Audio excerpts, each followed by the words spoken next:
to save healthcare. They are saying it out loud that we can't afford healthcare premiums to double and triple so that people just don't use their healthcare at all, and they are at risk of dying. So we can't continue to let Republicans just slash whatever they want in violation of what we in Congress authorize. And that's why Democrats have been holding the line and must continue to do so. We're still here in Washington, D.C., ready to negotiate. We've also been organizing food assistance for our constituents, listening to story after story from families who can't pay their bills, families who are going hungry because of the cuts to SNAP. And yet these same constituents are saying to us, please do not fold without making sure that we can afford our health care, because they understand that this fight is about their ability to live. So no, a promise of a failed vote or a promise of any vote later down the line is just not good enough. Trust has completely broken down because Republicans keep breaking their promises. The urgency is real. The premiums are rising now. Rural hospitals are closing now. Tens of millions of Americans are suffering now. So we need a real, tangible win that the American people will feel now, not a promise to think about addressing a healthcare crisis in the future. Any deal must secure the extension of the ACA tax credits and ensure healthcare for the American people with agreement from the House, the Senate, and the White House. Full stop. We have the momentum. We have the support of the people because we are fighting for them, with them, right? With them. And we can't give up without a real victory for the people. So I want to thank our Senate colleagues for standing strong, and I want to say the people have spoken. Stay strong and do not cave. It is now my honor to, just making sure our whip isn't here yet, she's going to be here in a minute, but it is now my honor to introduce the incredible Chrissy Houlihan, who many of you saw challenging Mike Johnson, demanding that he actually sit down and negotiate. Thank you so much, Chrissy Houlihan. Thank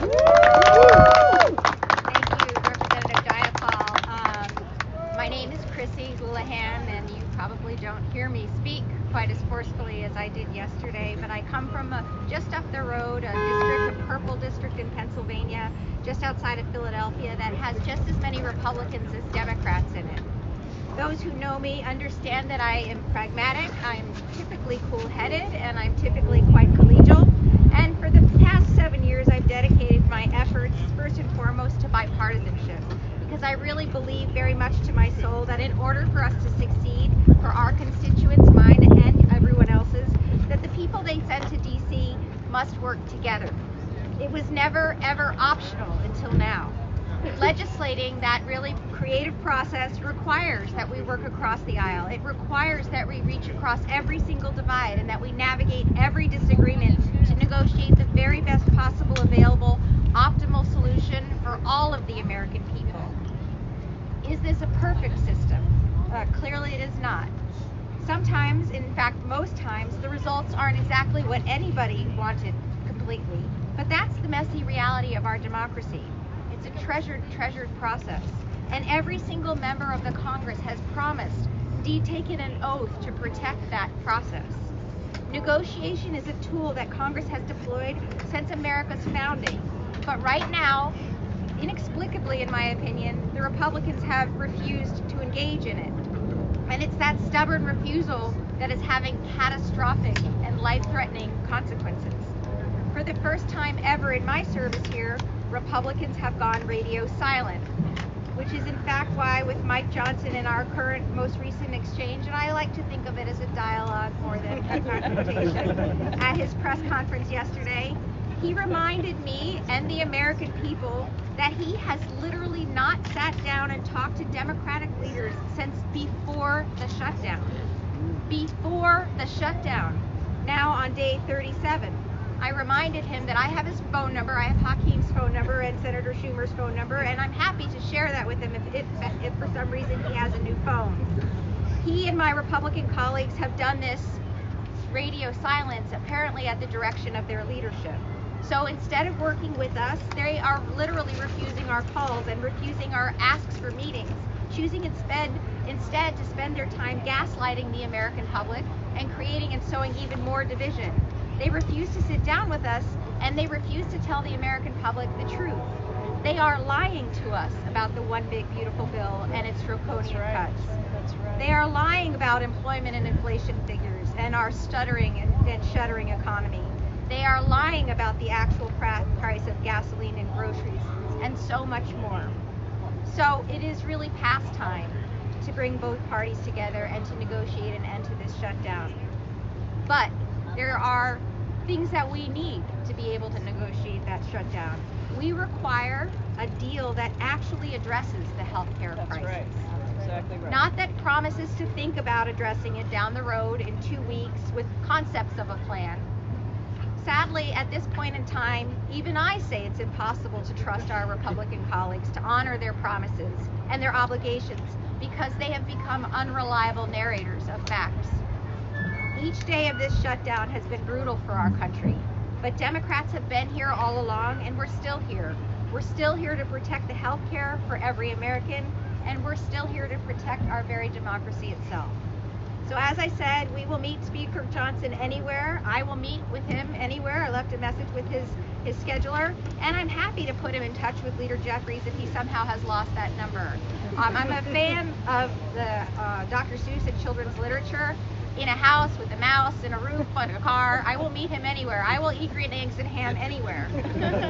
So let me be clear, our votes and our position will not change. The healthcare crisis facing Americans must be addressed, and addressed now. We are here to negotiate and to compromise now, and we ask Republicans to join us in doing the jobs that the American people have sent all of us here to do. Thank you very much for the opportunity to join you. I now get the opportunity to introduce the astounding, esteemed Whip Catherine Clark. Oh my goodness, thank you, Chrissy Houlihan. We appreciate your dialogue with the speaker and the gentle reminder, and I am so grateful to Congresswoman Jayapal, to President Barrett, for bringing us together, and to all my colleagues from both sides of the Capitol. Thank you for showing up. Thank you for being in this fight. Republicans are hiding out when they should be here governing. But these leaders behind me, the leaders in our Democratic caucus, are fighting every day for a budget and a country that is worthy of our children. I really don't want to lose sight, and as all the speakers have pointed out, of what's really at stake. And with so many people that the Republicans are going after, American people, in honor of our retiring Speaker, Nancy Pelosi, I want us to think about the children of this country and the impact of them. It is children who are being asked to give up meals. It is children who are being asked to give up health care just to pay for the billionaire tax cuts. 13 million kids in this country don't get enough to eat. And what do the Republicans do? First, in the spring, they defunded food banks.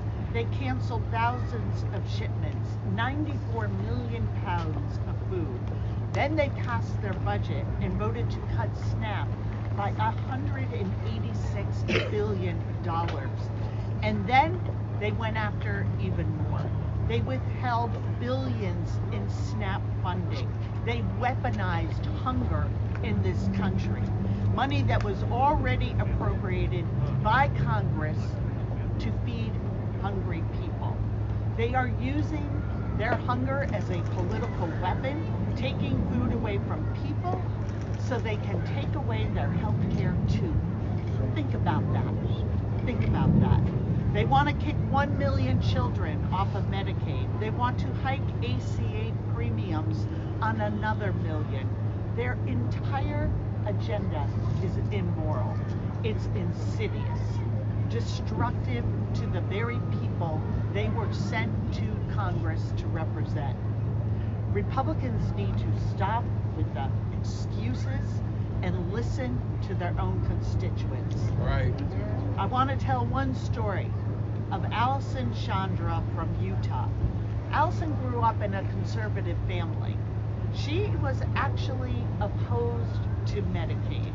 She embraced a lot of the talking points we're hearing from Mike Johnson and our GOP colleagues.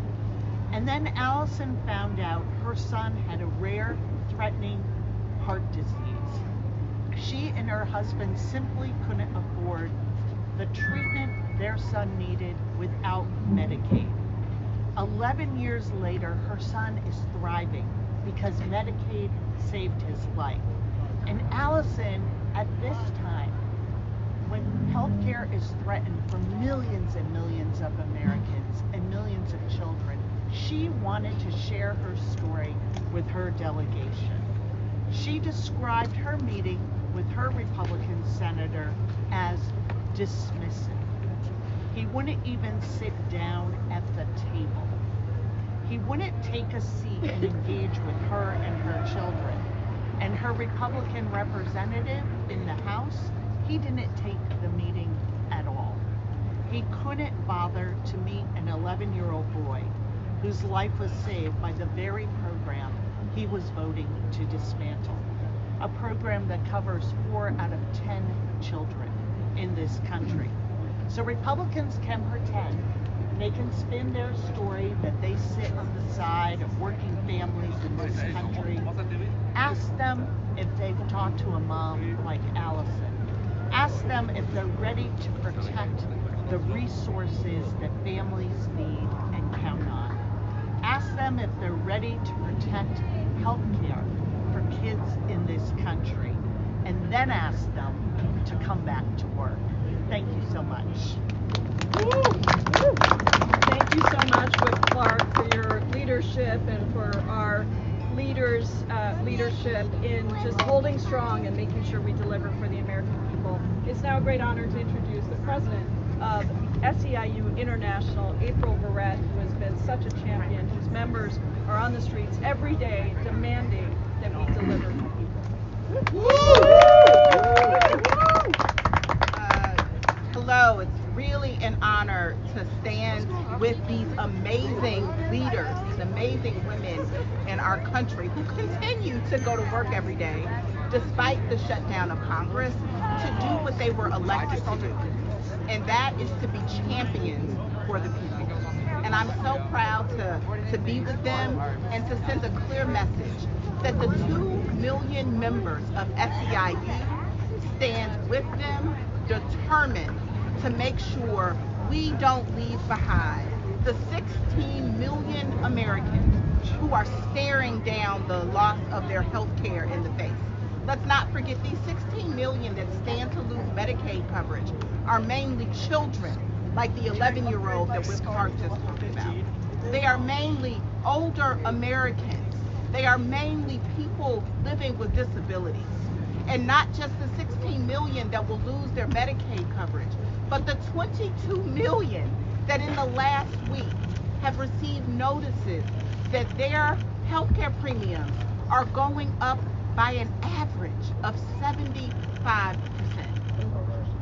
75% more to be able to take care of yourself and your children and have access to health care. It's simply not right. And what we have seen the courageous members of the Democratic caucus do over the last, how many days is it?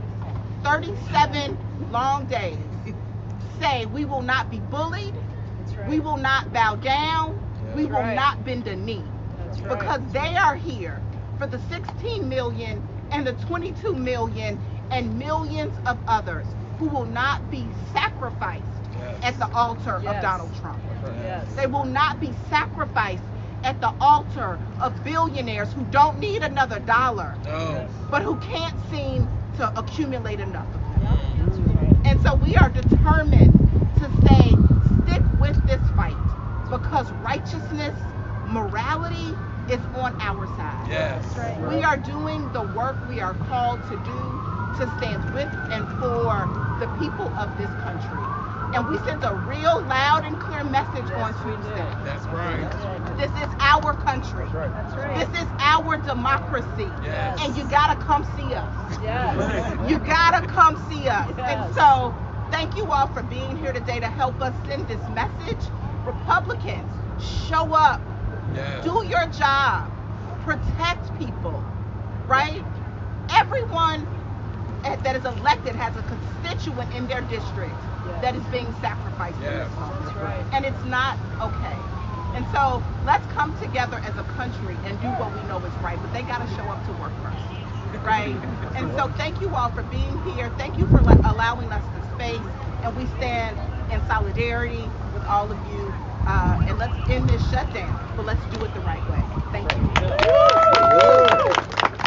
Wonderful. Thank you so much to all of these incredible leaders, and we're happy to take questions for anybody, including our whip of our caucus. Congressman Jayapal, your colleagues, your progressive colleagues, AOC and Bernie Sanders, have recently talked about how the establishment and the old guard have been undercutting the future of the Democratic Party, the younger generation. On the heels of Nancy Pelosi announcing that she's retiring, should other members of the old guard, perhaps like Leader Schumer, step aside as well? We're really focused on ending the shutdown and preserving healthcare, and I'm happy to talk to you about that later. But the reality is we've got something really critical that is happening right now. People across this country are hungry, and we need to make sure that we are continuing to stand strong, as the House Democratic Caucus has been doing, as the Senate Democratic Caucus has been doing, and we want to continue that because I think Trump said it perfectly on yesterday. He said that the American people understand who's responsible for this crisis. So let's end it by negotiating and getting a deal that preserves health insurance premiums and the ability to cancel all these cuts to make sure that we are actually working for the American people. Thank you so much.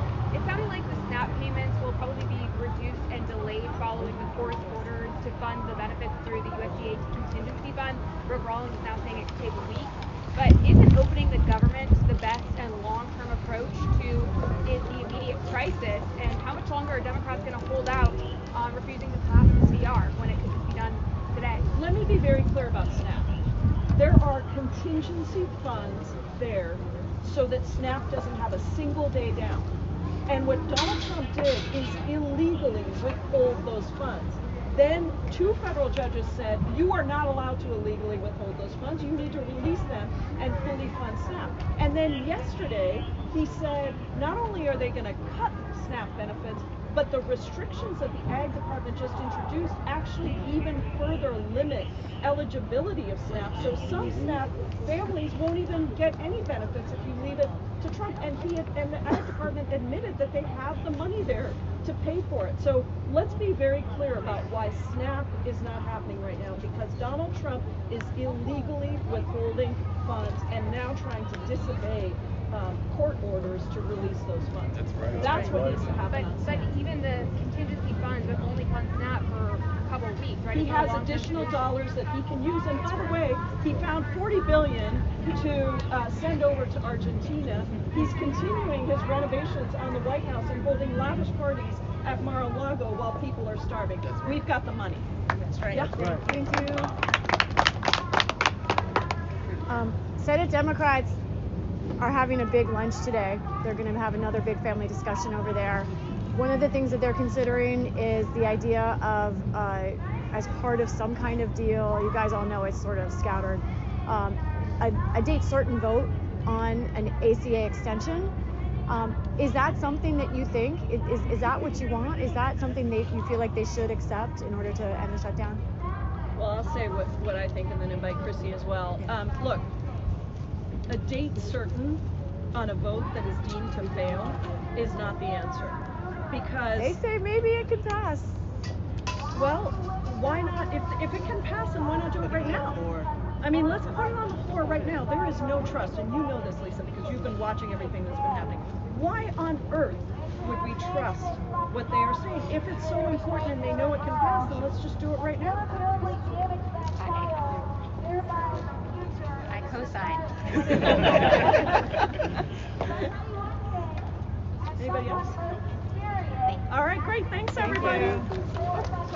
Thank you. So, like what Lisa was saying, there's some daylight between these steps then? I mean, we were talking about the old guard and these young progressives who are holding the line. Bernie Sanders took over Senator Schumer's podium yesterday saying, hold the line. What's the message that we have to these Democrats who are having these conversations right now? I'm not a young progressive. I'm standing here saying that we need to hold the line. Right. It is not generational and it's not ideological. It's about delivering for people. And so I think that's what we're saying is hold the line.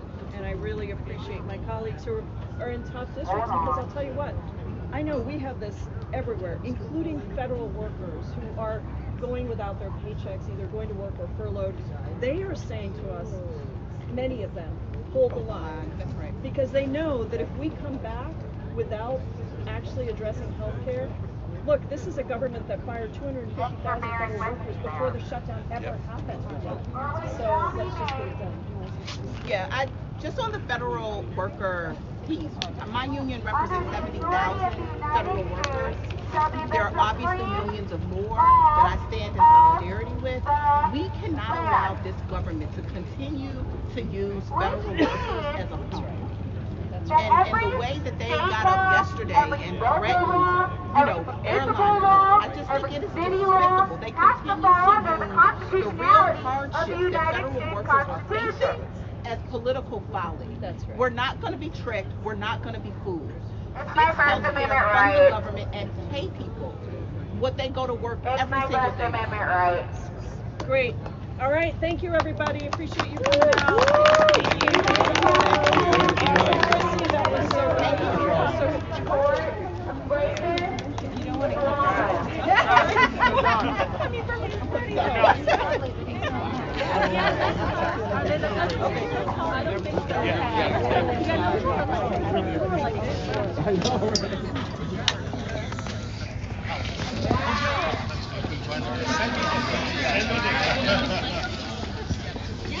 Thank you.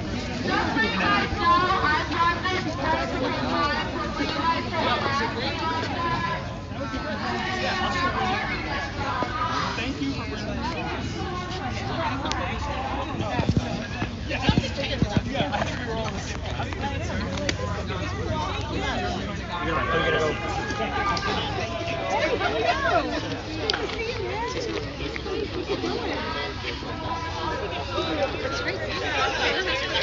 All right, folks, that is a wrap for this news conference here outside the Capitol building at the House Triangle. A few congressional Democrats had just spoken about the government shutdown, which is now continuing still, 37th day.